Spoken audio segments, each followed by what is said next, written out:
uJulius Malema nelityendyana elibonakala lisemandleni edibana nemicelimngeni kumbutho owayesakuba likhaya lakhe i-ANC. Liqhubela phambili koluzengezenge nelumbone ebhangiswa kulo mbutho ngo-2012 ekunye ke noFloyd Shivambu owayejongene nezamajelo endaba kwi-ANC Youth League. We are launching this day of EFF. We are going to vote for EFF next year. For 2014, we are going to win. All of us, South Africa is going to vote for EFF.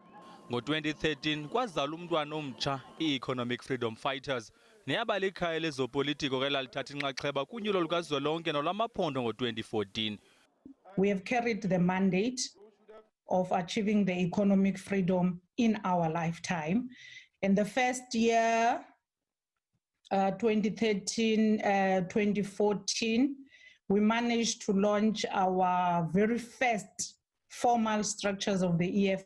Unyaka ophelileyo embombele eMpumalanga lo mbutho ubhiyozela isithandathu seminyaka wasekwayo.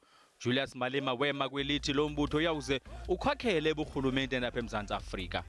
No one will kill the EFF. This EFF is going to govern South Africa. Ingaba i-EFF iyakwazi uba inyamezele de kufike lo thuba. The problem with political parties such as the EFF is because they are formed around personalities. So it's always difficult to imagine how a party such as that will survive or grow beyond the control or leadership of the original founder such as Mr. Malema.